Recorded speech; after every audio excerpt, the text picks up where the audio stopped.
Hello, and welcome to the Shuffle Play On project. My name is Danielle Langua. I'm fascinated by our everyday relationship with art and media, but mostly I want people to give me music recommendations. I want it on my own selfish terms, though. You see, when I listen to music, I tend to hit shuffle and listen to anything and everything I have, rather than specific playlists or albums. So the guests here will do the same, sharing and discussing the first 7 songs that come up on Shuffle Play. Here's a caveat. I'm not going to play the songs for everyone to hear because I don't want the copyright police coming after me. However, I will put song information in the show notes, so feel free to check that out. Let's get into it.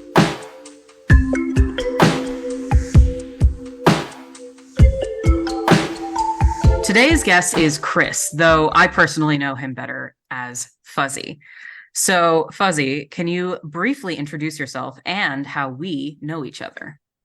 Hi guys, I'm Chris. I'm a mechanical engineer. I went to school with Danielle's brother, and that's Mhm. how we know each other. Uh, I'm a metalhead and I like motorcycles. What more do you need to know? Those are the core aspects of your personality, I suppose. I I definitely agree with that summation. I have a hat that says gas and beer. So True, true, true. All right, so I was going to ask you a follow-up question that says, can you tell me how you listen to music? So we already know that you're a metalhead. So like, when do you listen to music? What platforms do you use? Maybe a little bit more about specific genres within the metal, I guess, umbrella, specific artists you really respond to, stuff like that. so I listen to music pretty much anywhere. It's a pretty important, big part of my life. At work, I've got something on while I'm working. I'll definitely when I'm on a long motorcycle ride, Hmm. I'll have some earbuds in with some music playing. As far as the types of metal I listen to, and I listen to much more than metal, but metal's like the biggest aspect. Yeah. But thrash is a big part of the metal I listen to. Power metal's a lot of fun. That's some nerd stuff that I really Mm. enjoy. I guess some like I got into like underground 80s underground death metal. Not death metal, black metal. Black black metal. It was black metal like King Diamond and Ah, okay. what was it? And his other band uh recently. That's some fun stuff. I love metal because it's a genre that I have really no understanding of it. Like I like some stuff that I guess is metal, but I have a hard time understanding the differences in the genres personally. And so I find like the different titles so amazing because A, they sound just incredible. Like hmm thrash, that's a name of a genre. That's amazing. I love that. So here's the neat part about thrash. Its inspirations was from a type of metal called new wave of British heavy metal, which is your Amazing. Judas Priest and your Iron Maiden Um, and your Def Leppards and the 70s punk back in the day. So you get the double mm, bass of the 70s punk with the guitar riffs and stuff of the 70s and early 80s British heavy metal. that's amazing. Yeah, there's a whole video on YouTube I can send later if you'd like about the whole like transformations and inspirations of each type of music, you Oh, I know. would love that. That sounds amazing. I'll also see if I can put it in the show notes for this because that kind of stuff is really cool. Speaking of the show notes too, I will also there is a playlist that has all of the music we're going to be talking about today, as well as all of the music from past and also future episodes. That should be linked in the show notes. It is on Spotify. Speaking of Spotify, which do you use Spotify? Do you use Apple Music? Do you have like a preference in terms of formatting? Do you listen to records? Oh, I use Spotify day in and day out. That, Okay. that's that's my biggest go-to. That sounds interesting. Okay. So I have a couple of questions here that I want to ask you. So the first one is, what was your favorite live music experience so far? I have to ask you this question because I know that you are a person who has seen a great deal of live music, and I'm often very jealous of you. Uh, that's actually a really hard question because I've seen so many people. Exactly. You go to like the venue even changes the experience, right? True, true. I've gone to a show where the venue's like really small and it's a very intimate show with the artist, and Hmm. you're only 20 feet from the stage. And then I've been to Metallica where I'm in the nosebleed sections of the Dallas arena. Hmm. But the lights and the lasers are just so cool, and it's just a heck of a party, you know. Oh yeah. But if I had to pick one, it would definitely be the Metallica one. I mean, it's classic for a reason. Yep. I've been wanting to see them since they basically got me into metal back in like Awesome. the seventh grade. Is there like a band or a musician that is no longer like actively playing and touring right now that you would like to see? Oh, this one I have locked and loaded all the time. Tom Petty and the Oh, Heartbreakers. hell yes. Yes, yes. I wanted to see him in college, and then I'm a poor college student at the time, and I'm like they were like $300 tickets or something Oh like yeah, that, yeah.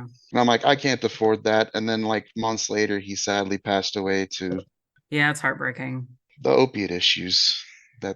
that we're dealing with. But Yeah, I feel that way. I feel that way about so many different people. Like Daft mhm, Punk decide I guess they are done. They've retired more or less, and I'm still like there's a part of me that's so heartbroken that I never got to see them live. yeah, At and least they're then still that's alive though. There's always an option for the exactly. future. But Tom Petty was one where uh, that was the time I was like, you know what?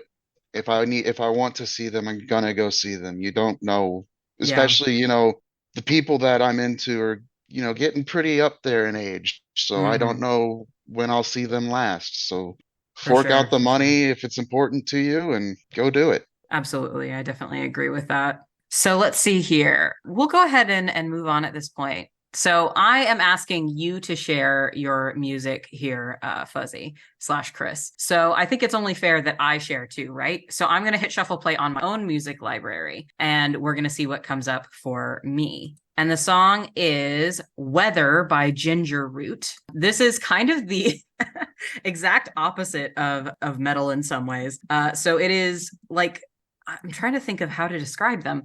It's like elevator music, but I mean that in the best possible way. It's like synthetic, like laid back elevator music. And it's just Okay. very pleasant to listen to. I don't really know much about this band. I just kind of heard one of their songs randomly. I think earlier this year, maybe sometime in the summer, and it just felt like it was like perfect music to put on while I was like cleaning the house or traveling or something like that, where it's just nice background music for doing tasks or moving from place to place, kind of a thing. I don't even know what the song is about. It's about, I guess, talking to somebody about the weather. I don't know. Well, I'm excited for some synthesizer. So it is let me see actually if I can get some more information about this. Weather by Ginger Root. Yeah, so I guess it came out in 2019 and yeah, that's it seems like it's just alternative indie is the genre listed by Google. Amazing. Things I definitely don't listen to. Yeah. But oh, hey, that's the thing. That's try things out. We'll see. It's always nice to try new things. So, I think what we'll do at this point is we will take a pause and then we'll come back and look into your music library. Sound good? Sure.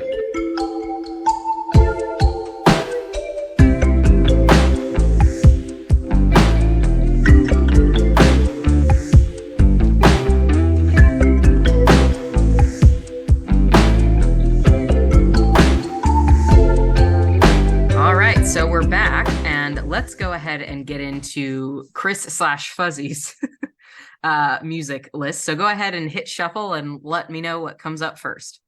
The awesome Glory Hammer by Glory Hammer. So this is one of the power metal bands that I was talking about earlier, Ah, and these guys are awesome. The double bass.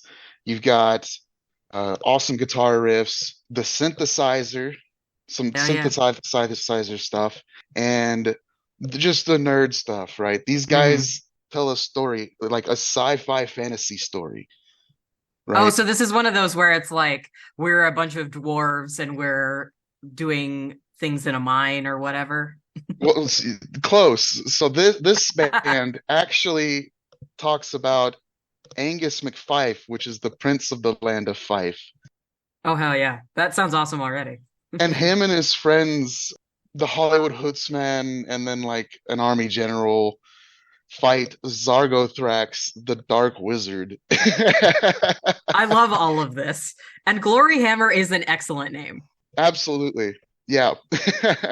So this song is literally about the weapon of Angus, the glory hammer. Very nice, very nice. Yeah. Let's see the next one. Hey, so this is a band I just recently got into. This song is Okay. Intention to Deceive by Havok. Ah. And this is a newer thrash band that came out Mm-hmm. in the early 2000s with the new wave of thrash metal. Mm-hmm. Yeah, it's about like how the news media really like some news stations, will spin the stories or Oh yeah, for sure. fear monger even. Mm-hmm. Mm-hmm. So it's like the media's intention to deceive. And it's just got like the thrash metal, the double bass, you see the aspects of the punk in the lyrics, and then the riffs are incredible. And that's the thing about thrash is it's like every song is basically structured around like a group of riffs and a solo. Oh yeah, yeah. I love a good solo. That was I mentioned I forgot I was going to talk to you about this actually now that I think about it. A few nights ago I went to a an incredible concert. I went to go see Halestorm. And there were some other people there. There was Mothica and Black Veil Brides who were great. They're fantastic. But I Absolutely. was extremely hyped for Hailstorm, and they were so good. And of course, you got to have like some of the guitar solos and the drum solo and everything else. And the whole Hmm. time I was just like, fuck yeah, fuck yeah, fuck Yeah, absolutely. I saw Hailstorm open for Alice Cooper. yeah. Oh, that's awesome. Yeah, and then I watched some interviews with her about her influences in music, and it's like just an awesome list, Oh yeah. right? Alice Cooper was one. Black Sabbath in the Dio days with Heaven and Hmm. Hell album. Oh, Oh just yeah. great music, great taste of music. Oh yeah. Her voice is crazy. Yeah, almost raspy in a way, but like Yeah. very punchy too. Hmm. It's Hmm. fantastic. For sure. It was so fun to see her live, and we, my friend and I who were there, we somehow ended up in like the second or third row from the stage. Yeah, I saw the pictures. I'm jealous. I'm like jealous of myself. I keep thinking about it and going like, how did we do that? Because it had absolutely nothing to do with me. Because I am such like a weirdo that I just kind of wander around aimlessly. But my friend Hanka, she's a pretty big like Hailstorm fan. Like she's seen them several times, and she just saw a path and she grabbed me and we just went. Oh, so this was like general admission standing. Oh yeah, it was standing Oh, room. Yeah. yeah, that gets pretty sketchy depending on who you're seeing, but I've definitely been in Oh like yeah.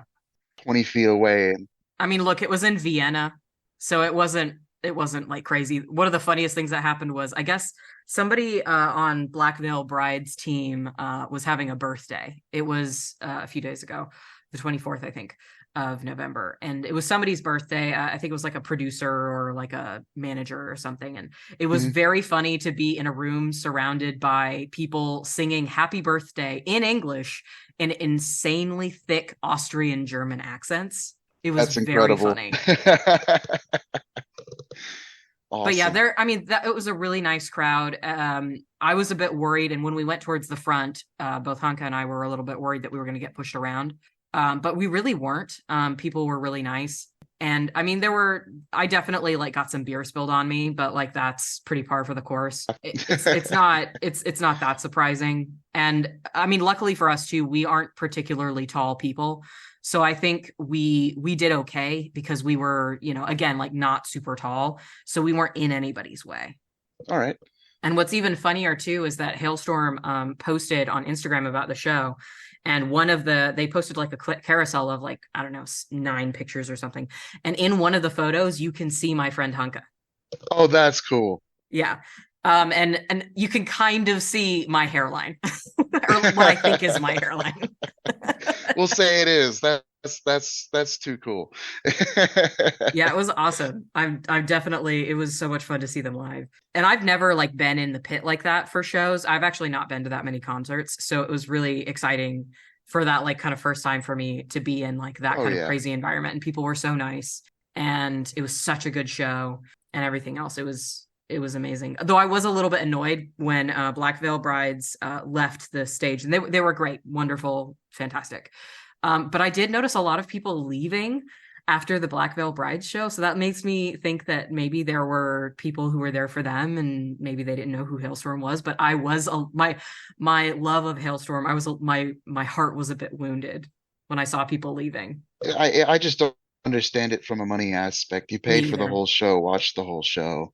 Yeah, I mean, but I also shouldn't talk too much because I actually missed basically all of Mothica's show, but that was also because we were late and our Yeah, train was, we sat on the train for like an extra hour because they just kind of stopped us at one point. So it was a whole right. thing.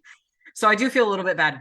'Cause I like Mothica, but I unfortunately missed part of that. So, That's another way that I find good music though. Like, oh, or mhm. good to me, you'll go and then like an opener you've never heard of before, right? For example, John Harvey. Ah, yeah. No one here is gonna know him, but I think I've heard of him. I don't even remember who he opened for. I probably put some of his songs in the play these songs group chat we have. But Potentially. he opened for someone and it was like kind of a homage sound to the punk of like the Mm. early 2000s. Like the pop punk kind of stuff, or what? No, Yeah. pop punk was a little bit later, I guess. Yeah. It was I just call it punk. Let's just go Yeah. with the like Blink 182, Sum Mm-hmm. 41, Mm-hmm. kind of an homage to those, and it was a Yeah, really good yeah, sound. for sure. Well, sorry for hijacking your song number two, which was Intention to Deceive. I just realized I was like, oh, we never talked about Hailstorm, which I have to talk about Hailstorm. Oh, of course we do. It's Hale. It's Liz Hale. Yeah, yeah. All right. The next song. Oh, yes. I get to talk about them. The Call of Cthulhu by Metallica. So this song, The Call of Cthulhu, it was supposed to be named Call of Cthulhu, but they changed it to Cthulhu because it's just easier to pronounce and people would know how to pronounce it better. But it is an entire instrumental, right? And its Hmm. inspiration is from the book, H.P. Lovecraft's book, The Call of Cthulhu. Oh, yeah, yeah. Hmm. So this is probably one of my favorite songs on the Ride the Lightning album because it plays out like a story, right? It Hmm. starts off with a nice, almost ballad like riff, kind of like nice and not heavy, and then they start building with riffs, heavier and heavier, and then it's like you have the climax, which is just like the solo, and then like even heavier riffs, and then it comes back down to like the resolution, of the Hmm. story, and then it's more soft riffs and things like that, and then it's like boom, just Hmm. this. I'd like to sing it, but I can't. But but it's just this giant, like almost opera like riff with just four guys just playing their instruments, and it just like that's when you have Cthulhu looking at you. Is that when that riff plays? Hmm. His whole like shtick, the oh God, the writer, what's his name? Lovecraft. H.P. His Lovecraft. yeah, Yep. his whole thing was the like the fear of the unknown and like the anxiety of the unknown. And I think that Hmm. there's an interesting marriage there with like the concept of metal just as a genre because so often it's like vilified as this like scary other kind of thing. Hmm. Whereas I find that for me, like I never realized, like I always thought that like metal was one thing, and then I got older and I realized, oh, this music I've been listening to for years is technically also classed as metal, and I just didn't know the difference, you Yep. know? It's a pretty broad thing, a pretty broad umbrella with much smaller genres, and Hmm. there's, Hmm. in my opinion, too many. But I mean, I feel that way about like goth music because I have always loved like the aesthetic of goth fashion, but I always thought that like goth music was this thing that I could never get into because it would surely be like beyond my basic palette. And then I found out that apparently the whole time I was listening to goth music without even knowing it because I love Susie and the Banshees. oh, nice. And I was just like, wait, it's more than just Bauhaus, which don't get me wrong, I like a Bauhaus song or two, but like it's not my absolute favorite. I'm not going to lie. But I love Susie and the Banshees and I have for years. And it was kind of one of those moments where I was like, I've been goth the whole time. I can wear the clothes if I want. Awesome. So do you want to move on to song four or do you have anything else to say about the Call of Cthulhu? of Cthulhu. Cthulhu. Okay, I'm I sorry. mean, you just gotta listen. It's storytelling with no words. It's phenomenal. Oh, I love that stuff. There's a build up, a conflict, a climax, a resolution, and then like the end of the song is like the doom and gloom is there to stay. It's phenomenal. Mhm. Fantastic. This is one I don't know much about, but I just like the sound of it. The Safety of Disbelief by Light the Torch. I'm trying to remember if I think I've heard of Light the Torch, but I don't know this particular song, or I've not heard of this particular song. Yeah, I don't, it comes up every now and then and I bop to it, but I don't know much about it, really. I never looked into it. That's okay. Sometimes it's okay, I think, to just kind of like a song. I feel that way about a lot of the Exactly. music I listen to. I have truly no idea what a lot of the songs I listen to mean or are about or whatever. No idea. Yeah. Well, I'm gonna Google it. What's this song about? Yeah, Safety of Disbelief. Song by Light the Torch. 2018 it was released. Hmm. So yeah, according to Google is super helpful with the genres. It just says rock. Yeah. Yeah, I'd say that. I don't think it's quite metal, but it's apparently about it explores the theme of failing relationships and the need for a safe haven from the pain that they bring. I can see that. Yeah, I'm looking at the lyrics now. Yeah, I think a lot of people do kind of live in a state of denial when they're in a relationship that's failing. That's not Hmm. surprising to me at all. So I imagine that's kind of a feeling that would that people would understand or would appeal to a lot of people or Right. Well, maybe not appeal. You know, yeah. it's there's What's a that word? comforting there's a comforting feeling with some of this too, right? Like Oh yeah. back to Metallica on their album Ride the Lightning, they have a song Fade to Black, Oh yeah, I know Fade to Black, yeah. and that's actually a song about suicide. Hmm. You know, and then back in the 80s there's like the fear of like, oh, you're promoting suicide and you're saying it's okay, but the real thing that happened was that Metallica got a bunch of fan letters saying that they found comfort in that song, right? hmm Yeah, I think that's a common thing. And I think especially in the West, we have this weird history of like vilifying abuse. And I Hmm. think a lot of that goes back to Catholicism in the sense that I know that I don't know what it is recently, and I don't want to like mock anybody's beliefs or anything, but like I think that there was a time, or my understanding is that this comes from Catholicism, that if you completed suicide, then that was a situation where like you couldn't be buried in the same churchyards, or it was considered like a sin that Wow. you couldn't come back from. Yeah. And so I think that there's a lot of vilification of that kind of like mental health struggle and pain. And I think a lot of that, especially in the West, comes from this association with sin. And in fact, even today, like when people say, when I was getting my like psychology degrees, one of the things that we talked about was the language that we use around these kind of things. Hmm. Because nobody is going to attempt suicide if they're having like a good time in life. Like that comes from a place of extreme Exactly. pain and distress. And when somebody completes suicide, we call it committing suicide because we associate it with being a crime. Hmm. And so that's something that as I've gotten older, I've tried to not use that language because I think that it, again, like kind of words have meaning. And I think that it is important to say that it's somebody's not really committing a crime. They're responding to a lack of some of needs being met, I guess. Right. And it's something that like that's another reason I like metal. Hmm. They had a lot of metal artists. They they're not really afraid to go places that people are afraid Yes. to talk about, you Yes. know, and in a way kind of normalizes the conversations that really need to happen, you know? I agree. Yeah. There's definitely, I think there's metal is definitely a genre that's known for doing that. You know, if you look at like old school country music, they used to do that too in some ways, in Hmm. small ways usually. But, you know, so often it's just not, again, in our society, we don't think of discussing these things as being appropriate. And so we tend to turn away from that or be weirded out by it. When in reality, you know, a lot of people gain comfort from people talking about their experiences. Right. So, you know, there is a difference between glorifying and just discussing things that Exactly. people are really dealing with.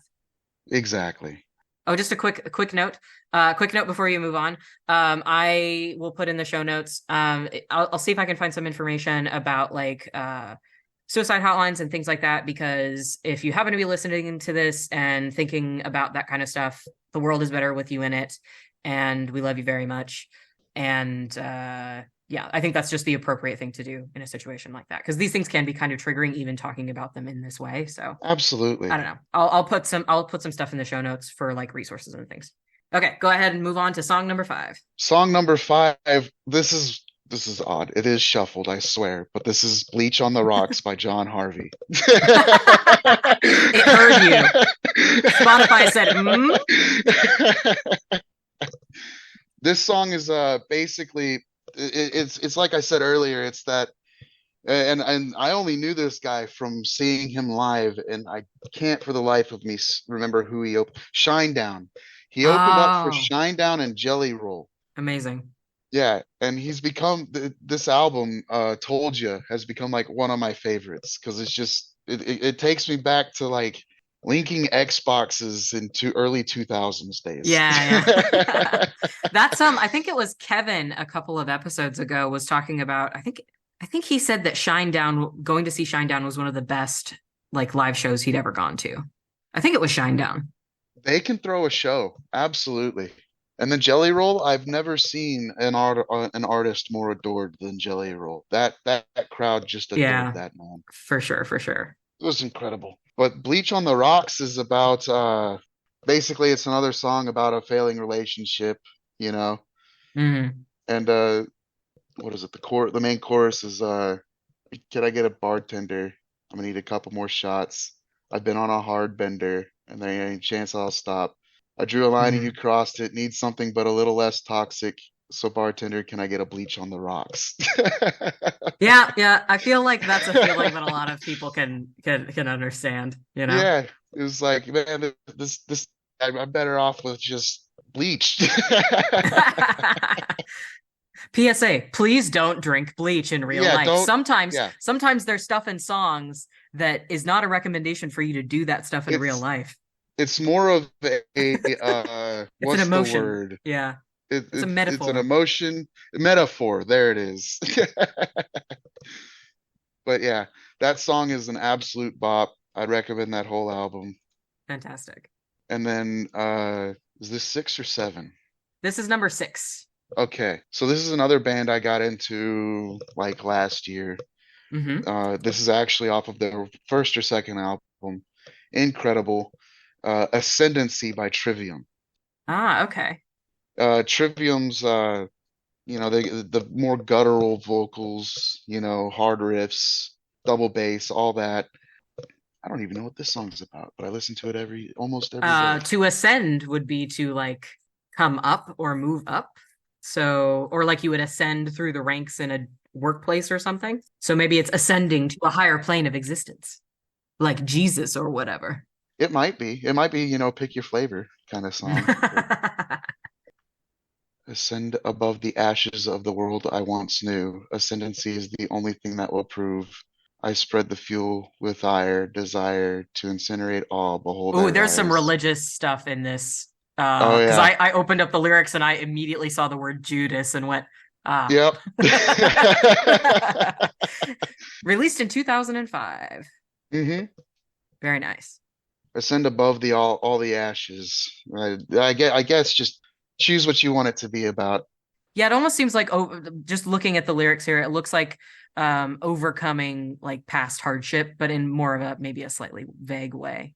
Yeah. There's more imagery like evoked in the song rather than like a specific story. Right. And they'll do that. They'll use like that's another cool thing about metal. Like Hmm.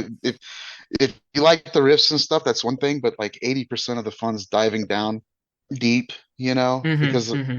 and like you'll learn some wild history or some wild like religious stuff. Oh yeah. Well, like I in the last like year or so, I came across because of the internet a band called Sleep Token. I'm not going to pretend like I understand what the hell is going on there, but there's a whole bunch of lore and a bunch of stuff, and I just go, I like the horny metal. I enjoy the horny metal. Please give me more. I'm good. Oh yeah. But yeah, there's a bunch of lore. I could dive down into it if I wanted to, but in most situations, I'm just like, yeah, whatever. I mean, another great couple great examples of that is another Trivium song is the Sword over Damocles, right? Which was, Oh yeah, yeah. the what was it, Greek, Roman, either way, one of I those think two, Damocles is Greek, but I'm not sure. right? Where, he's like, "Oh, you think it'd be nice to be king? Well, your life is in the balance of this sword, a hair over your head, and that's what it's like to wear the crown." Yeah, it's you're in a situation that is really like dangerous. Something very likely bad could happen to you. And what's cool is they take and they take that and run with the song. But but Hmm. it introduced me to the cool story of Damocles, right? Yeah, for sure. And then another one example is off of Ride the Lightning again with Metallica. Creeping Death is actually about the Passover. Hmm. How the Hebrews were enslaved for 400 years and all that. It's Hmm.